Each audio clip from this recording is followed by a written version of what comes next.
Bienvenue dans notre série des paroles de motivation. Notre chaîne YouTube, Josaphat Mambweni TV. Que mon Dieu vous soit favorable. Je vous salue tous au nom de notre Seigneur Jésus-Christ et bienvenue dans notre chaîne Josaphat Mambweni TV.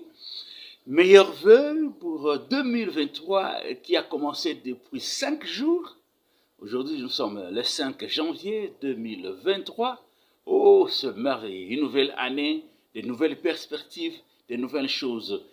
Que devons-nous faire pour devenir puissants? C'est cela la motivation d'aujourd'hui.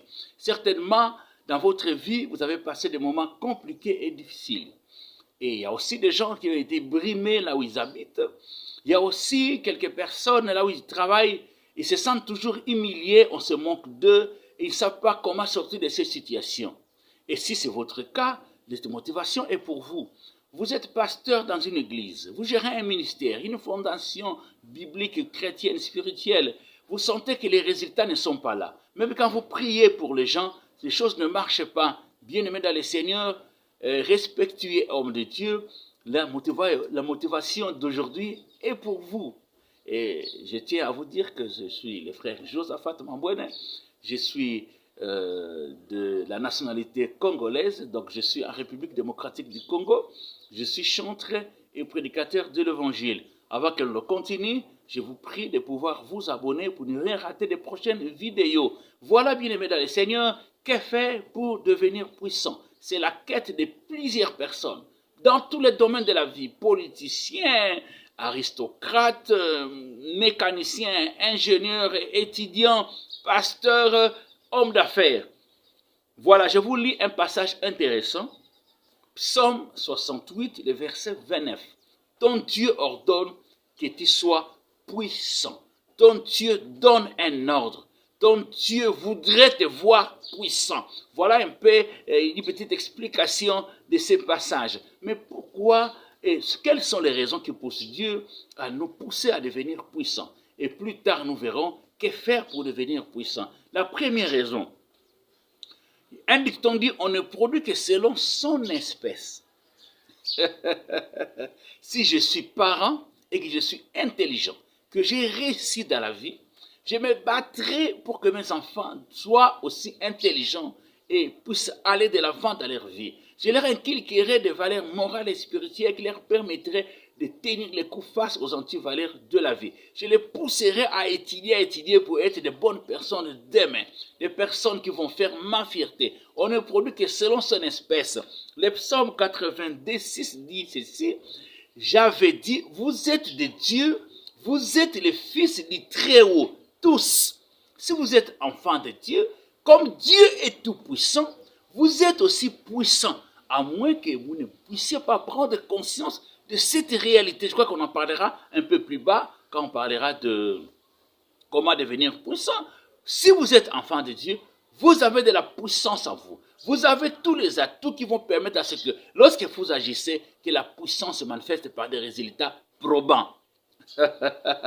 Un enfant de chacal ou un petit de chacal, c'est un chacal. Le petit de lion reste un lion. Le petit de léopard reste un léopard. Le petit de ours reste un ours. Un enfant de Dieu reste un enfant de Dieu, un Dieu. Tu as la nature de Dieu. La Bible dit, nous avons été créés selon son image et sa ressemblance. N'oubliez pas ces deux termes. Selon son modèle, sa ressemblance et son image.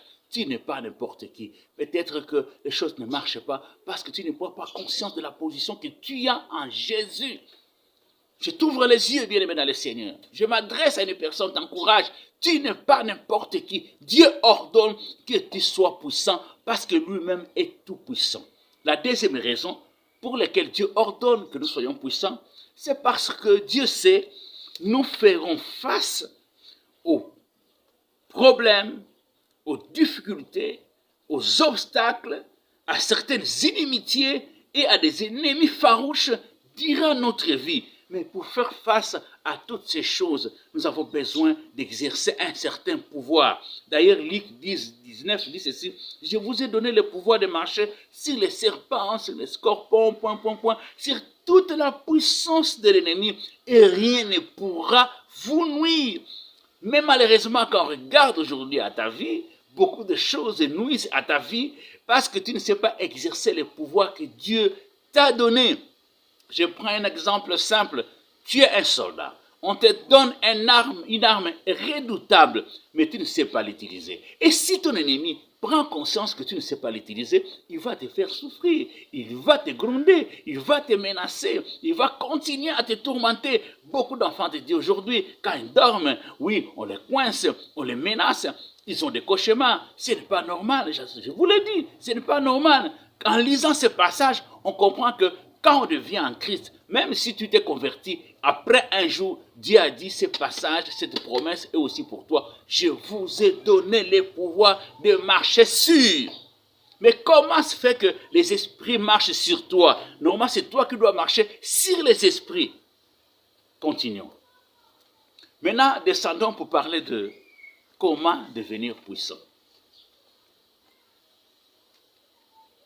Dieu, quand il ordonne que nous soyons puissants, c'est parce qu'il a mis certains éléments à notre portée, qui doivent permettre à ce que nous puissions prendre conscience de la puissance que Dieu a déposée à nous.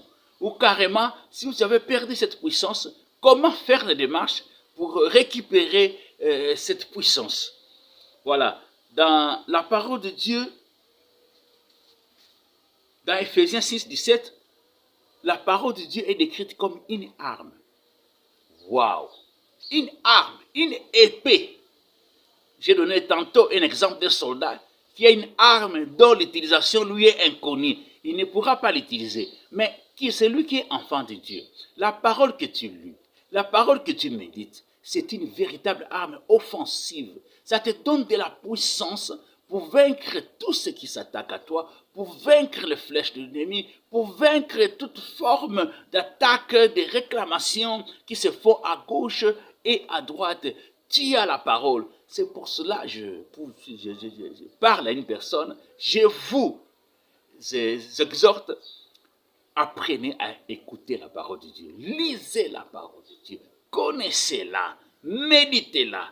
Retenez-la. Les leçons et les vérités que vous découvrez dans la parole seront un atout pour vous face aux incertitudes de la vie. La parole est une épée. Lorsque quelqu'un qui connaît la parole, qui est assis dans la parole, cette personne, le diable ne jouera pas sur lui. Cette personne saura quelle vérité utiliser dans n'importe circonstance qui lui arrive dans la vie. C'est comme ça que les gens deviennent puissants, peuvent dompter n'importe situation qui leur arrive. Toi qui négliges la parole, toi qui ne lis pas la parole de Dieu, je t'exhorte, reviens aux fondamentaux. Va même acheter des lecteurs de la Bible pour te permettre chaque jour de méditer, pour écouter ce que Dieu a te dit. C'est dans la parole qu'on découvre qui est Dieu. C'est dans la parole qu'on peut grossir son intimité avec Dieu. C'est grâce à la parole qu'on découvre plusieurs révélations sur les choses de Dieu. Deuxième élément, bien aimé, dans Acte 4, 31 dit, les apôtres étaient en train de prier pour d'autres apôtres qui étaient emprisonnés.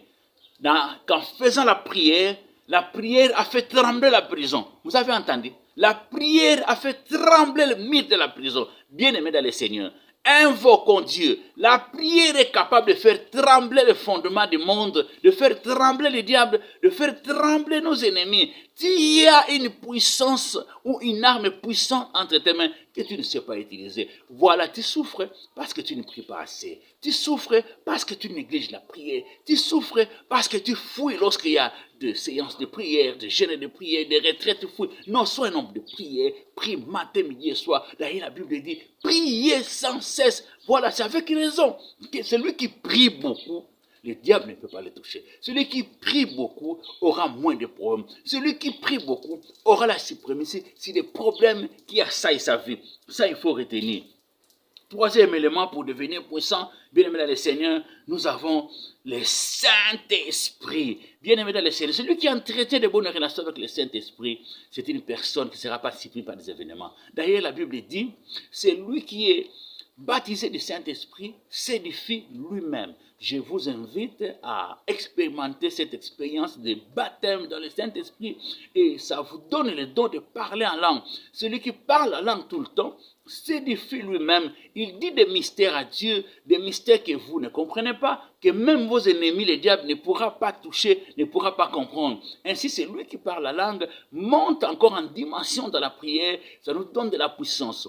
Non seulement qu'il faut parler en langue, nous avons besoin de marcher dans la sanctification pour que la puissance du Saint-Esprit reste permanente dans notre vie. La Bible dit, ne vous enivrez pas du vin, c'est de la débauche, mais soyez remplis du Saint-Esprit. Donc, toute vie qui marche loin du péché, la plénitude du Saint-Esprit vient s'installer et vous rend puissant. Une personne comme ça, quand vous priez pour malade, quand vous chassez les démons, les résultats sont directs, les résultats seront là au rendez-vous au nom puissant de Jésus-Christ.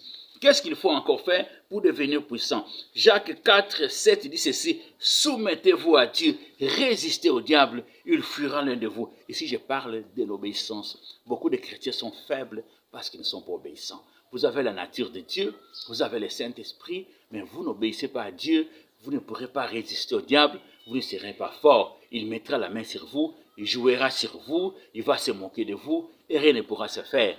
Pasteur, évangéliste, docteur de Dieu, vous avez la connaissance de la Bible, vous parlez en langue, c'est bien, vous priez, oui, mais vous devez être obéissant pour que le diable ait peur de vous. Vous devez être obéissant pour avoir des résultats dans votre ministère.